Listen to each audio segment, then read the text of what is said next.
আচ্ছা, একটা সত্য ঘটনা বলতে চলছি। আমি এক কোম্পানিতে চাকরি করি। প্লাস্টিক কোম্পানি, প্লাস্টিক পেন তৈরি হতো। তো ওখানে লেবারদের, আমি ছিলাম শিফট ইনচার্জ। ওখানে লেবারদের রাখার জন্য একটা রুমে কোম্পানি ভাড়ায় নিয়েছিল। তো কোম্পানি ভাড়ায় নিয়েছিল এবং সেখানটা এখন রুম আলাদা আলাদা না থাকার জন্য লেবার প্লাস শিফট ইনচার্জ সব একসঙ্গে থাকতাম আমরা। একটা রুমে 7 জন 6 জন এরকম করে থাকতাম। একটা রুমে 6 জন মধ্যে 3 জন নাইটে যেত, 3 জন ডেতে থাকতো। এবার আমরা তো কেউ জানতাম না রুমটা একটা অভিশপ্ত টাইপের বলে। তো এবার ঘটনা কি হয়, আমরা তো সব কাজকর্ম করে এসে কখনো কখনো রাত 12টা বেজে যেত গল্প করতে করতে। আমাদের দল, আমি যে রুমটায় ছিলাম সেখানে একটা ডাকাতও ছিল। সেই ডাকাত তার জীবন কাহিনীতে কিছু কথা বলছিল। যাই হোক, একটু অন্যদিকে চলে যাচ্ছি গল্পটার প্রসঙ্গ। এক ডাকাত তার জীবন কাহিনীতে বলেছিল সে ডাকাতিও করতে যেত। তারপর তার মা হঠাৎ করে দিব্যি দেওয়ায় সে ডাকাতি বন্ধ করে দেয়, দিয়ে ওই আমাদের কোম্পানিতে জয়েন করে। তার জীবন কাহিনী শুনতে চাইলে পরে বলবেন, তাহলে পরে বলবো গল্পটা। ডাকাতদের জীবনেই আমার মানে সত্য ঘটনা। এইবার ওই রুমে আমরা গল্প করি 1টা 1:30 অবধি রাত। হঠাৎ করে নিচ থেকে উপর অবধি গেট লাগানো থাকে, অথচ পায়ের নুপুরের আওয়াজ হয়। এবার সবাই আমরা ধীরে ধীরে চুপ নিস্তব্ধ গল্প করতে করতে একদম চুপ করে গেলাম। দেখলাম একটা পিন পড়লেও যে আওয়াজ হয় সেরকম টাইপের আওয়াজও শুনতে পাওয়া যায়। এবার একতলা থেকে ঠিক 3তলা বিল্ডিং, মানে 2তলার ছাদ। আমরা 2তলায় থাকতাম।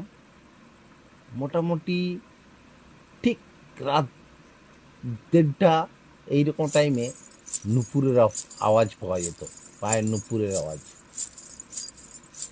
এবার আমরা সবাই মিলে বললাম কি বলতো, বলে বাদ দে, কালকে ব্যাপারটা আলোচনা করা হবে, কালকে ব্যাপারটা দেখা হবে।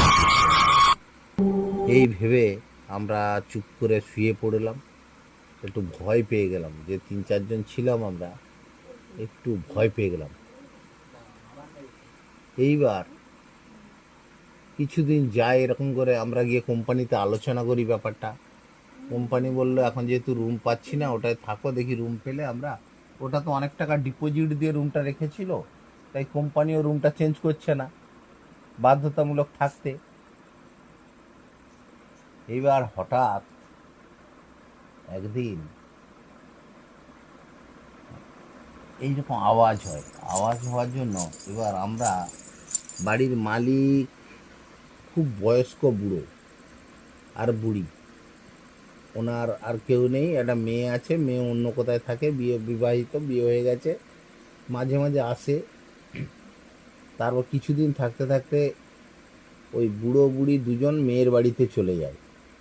তো রুম ওই শুধু ভাড়া নেওয়ার জন্য মাসে একবার করে আসতো, কোম্পানি থেকে টাকা নিয়ে চলে যেত। এরকম বেশ কিছুদিন যাওয়ার পর আমরা প্রায় মাঝে মাঝে আওয়াজটা শুনতে পেতাম।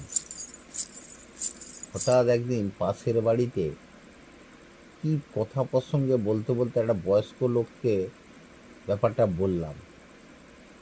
বলতে বলল, হ্যাঁ বাবু, এই বাড়িটা অভিশপ্ত বাড়ি। কোনো একটা ইলিগেল টাইপের কোনো মহিলাকে এরা অত্যাচারিত করে মেরে কুয়ার মধ্যে ফেলে দেয় এবং কুয়া সিল করে দেয়। সেই থেকে তারপর থেকেই এই বাড়িতে অশুভ কাজ হয়। হঠাৎ করে এরকম ঘটনার পরে ওদের বংশর এক এক করে বিভিন্ন কঠিন অসুখে পড়ে যায়, পড়ে যায়। এইবার আমরা তো খুব ভয় পেয়ে গেলাম। হঠাৎ করে দেখি একদিন বিকট আওয়াজ বেড়ে চলছে। আওয়াজ হওয়ার জন্য আমরা পরের দিন বললাম যে ওখানে থাকবো না, অন্য কোথাও রুম ঠিক করে দিন, না ওখানে থাকবো না। এই বলে বেশ কিছু ছেলে কাজ ছেড়ে বাড়ি চলে গেল। তো এবারে ব্যাপারটা হচ্ছে, পরে যখন জানতে পারলাম যে ওইখানে ওই মেয়েটার আত্মা ঘুরে বেড়ায়, ওই নুপুর করে উঠে আর যা যেন ঝমঝম আওয়াজ হয়। এইবার একদিন দেখি ওইখানে একটা বই, অনেক বই ছিল এবং একটা ভুতুড়ে বই ছিল, ভুতুড়ে বই। বইটা দেখলাম রহস্যময় বই। সেই রহস্যময় বই আমি একদিন পড়ি। তো পড়ার পর বইটার সমস্ত পৃষ্ঠা উল্টা পাল্টা, বোঝা যাচ্ছে না। এখানে লেখা আছে সূচিপত্রতে একটা নাম্বার লেখা আছে, সেখানে পৃষ্ঠা খুঁজি ও পৃষ্ঠা নেই, আবার অন্য কোথা থেকে বই চালু। এই ভেবে বইটার বেশ কিছু কাহিনী পড়ছিলাম। তারপর কি হলো না, ওখান থেকে আমরা ছেড়ে চলে এলাম, আর কিছু জানতে পারলাম না। তবে পরবর্তীকালে যখন শুনলাম যে অনেক গুণী তান্ত্রিক এসেছিল কিন্তু কেউ ঠিক করতে পারেনি, যার জন্য মনে হয় বাড়িটা বিক্রি করে দিয়ে চলে গেছে। এরকম করে অনেকগুলো মানে পিঁড়ি ওই বাড়িটার মধ্যে কাটিয়েছে। তো এটা হচ্ছে একদম সম্পূর্ণ সত্য ঘটনা। বন্ধুরা, লাইক এবং সাবস্ক্রাইব করে দেবেন।